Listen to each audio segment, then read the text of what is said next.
The Africa Forward Summit convenes key Africa-France stakeholders to secure commitments for a renewed partnership model.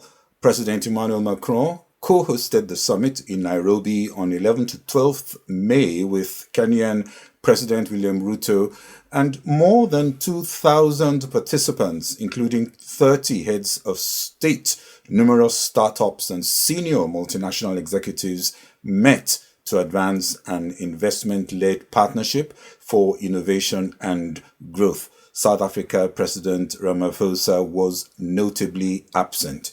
Indeed, a major step pivoting from traditional aid toward private sector-driven cooperation.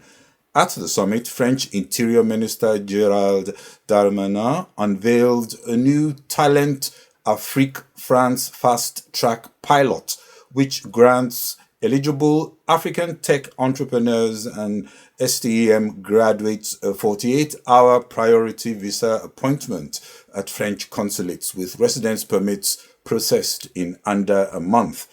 Priority appointments will be reserved for major investors such as Schneider Electric, which announced a €120 million microgrid plant near Mombasa. Macron, amid signs of fading influence in some of its former colonies on the continent, said Africa and France were equal partners with shared goals as he announced €23 billion, that's $27 billion of investment deals. He also warned against US-China domination, arguing that Europe and France have a common target to build stronger resilience and autonomy. Africa's richest man, a Nigerian industrialist Aliko Dangote, joined other executives from French giants like Total Energy and Orange, and CMA-CGM pledged €700 million to modernize a terminal at Kenya's Mombasa port, with further announcements expected in clean energy, artificial intelligence, and more. Hello, this is Global Business Insight, where we bring perspectives that help to navigate the more challenging context. And today we look at efforts to reignite French-African cooperation at a summit in Kenya. Kenya is optimistic that this summit will bring in French investors looking to take advantage of the African Continental Free Trade Area while advancing talks on making the global financial system fairer to heavily indebted African countries. The Kenyan President Ruto, who is attending the G7 summit next month in Evian-le-Bain at the invitation of France, plans to get wider support for agreements made, such as pushing for global action to improve Africa's access to credit.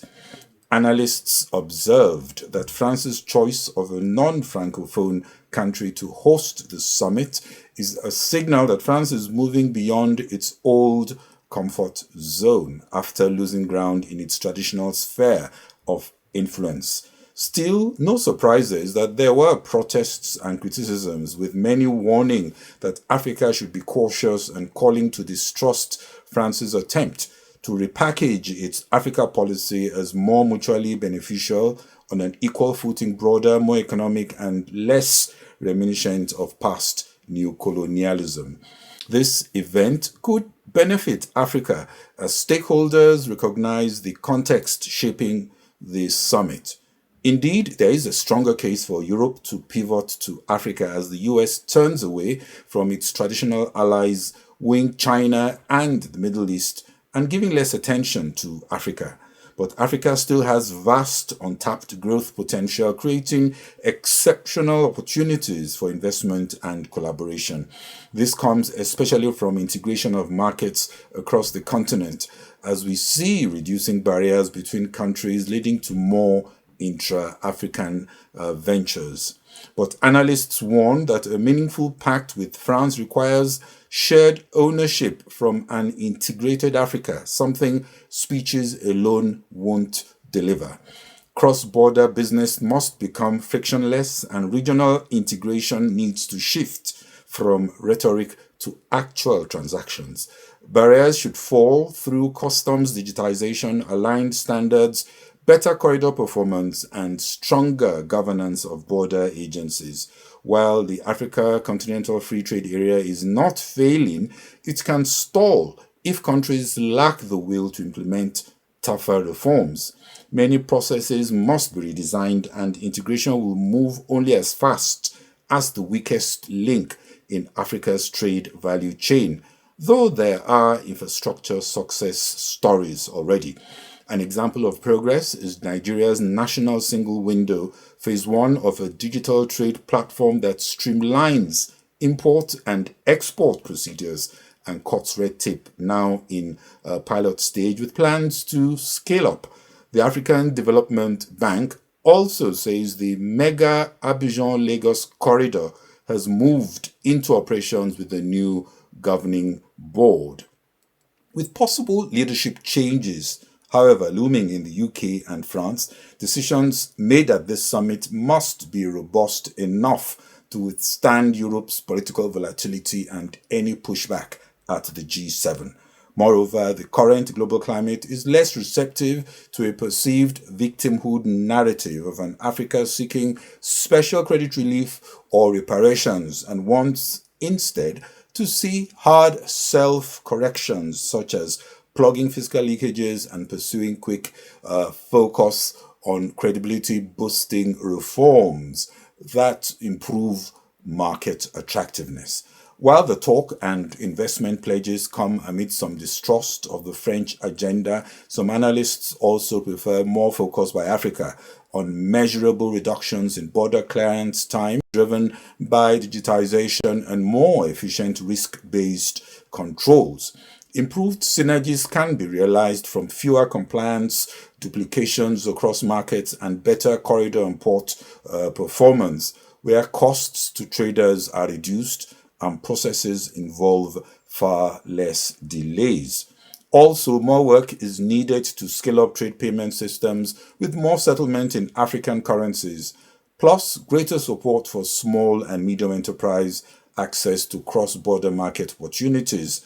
All of this must move fast as investors return to Africa expecting a more business-friendly environment. Still on Africa, the Dangote Petroleum Refinery and Petrochemicals IPO is expected to be Africa's largest, opening soon on the Nigerian Stock Exchange and potentially cross-listing on other exchanges. It will offer up to 10% of the refinery, valuing it at $40 to $50 billion with an option for dollar-denominated dividends. In Nigeria, NNPCL has signed a refinery rehabilitation deal with China's Zhanjiang Chemical and Qingyangchen Industrial Park. Critics want details on how it differs from past costly revamps, and some argue the refineries should be scrapped or sold outright to capable hands to avoid previous issues with mismanagement again resurfacing. Also on the energy market, Saudi Aramco analysts say about 1 billion barrels were removed from global supply over the past 2.5 months. This will keep prices elevated for a while, even after any reopening of Hormuz. Delays in shipping flows, locked in barrels, and depleted stockpiles imply a lingering supply imbalance that could persist for several more months. A fragile ceasefire amid uncertainty on when a peace deal can be struck is keeping prices well over $100 per barrel for Brent crude. Inflation in the US increased at a faster than expected pace in April at 0.6% for the month, and the one-year pace at 3.8%, hurting any case for rate cuts. Analysts are watching how higher gas prices and weakening consumer spending could weigh on a global economy still in the early stages of an uncertain recovery. The United Arab Emirates exit from OPEC Plus has also reduced the organization's market power as it raised its production targets. It's also less clear the changes it may need to make to remain compelling for members where they do not get the quota allocations that they want. industry veteran that's in the energy sector in Nigeria, Victor Eromosele, director at the Center for Petroleum Information in Nigeria, comments on some of the latest developments. UAE surprised the world when it said that effective 1st of May, it will be out of OPEC, and truly it's out.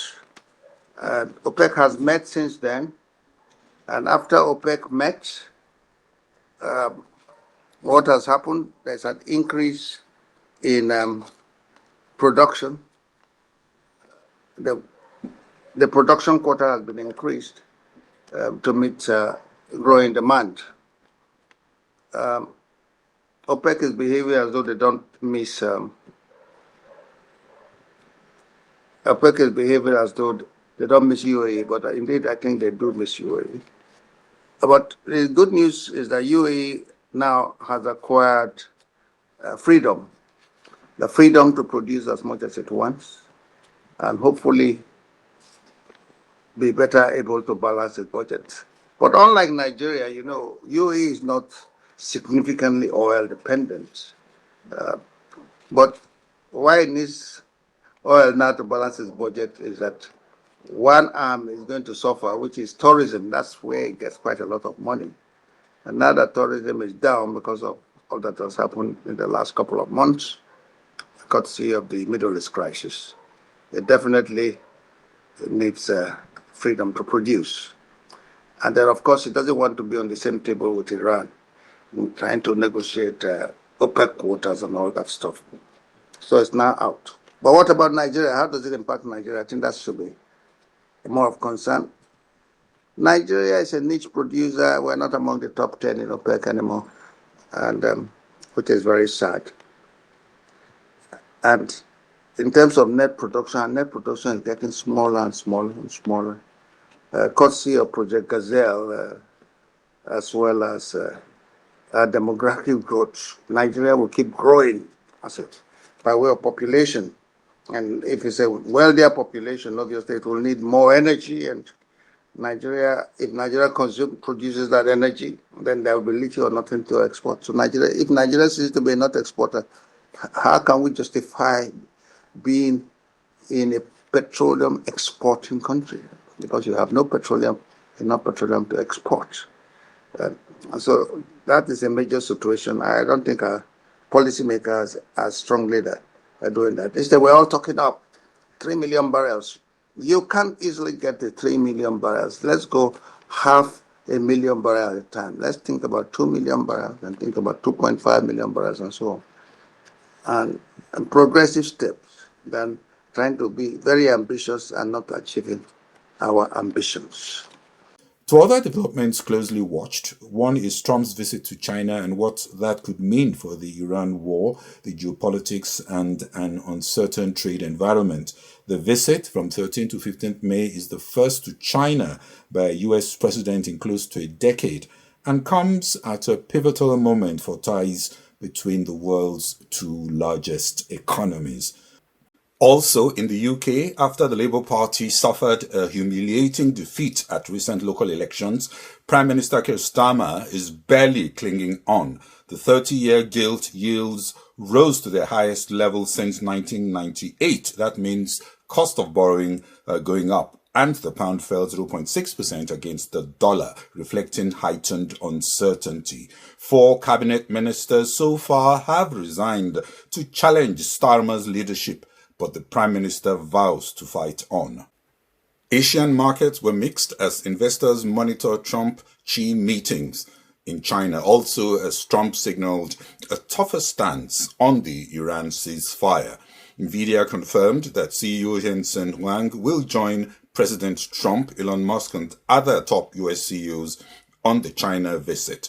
Markets also weighing latest US inflation data. America's Senate confirmed Kevin Walsh to the Federal Reserve's Board of Governors, paving the way for nomination as the next chairman this week. Well, that's it on this special episode of Global Business Insights. We are now on Spotify, Apple Podcasts, and most podcast platforms. So do please support us. This is Bode Oshosami. Thanks for watching, and don't forget to follow and hit the notification button.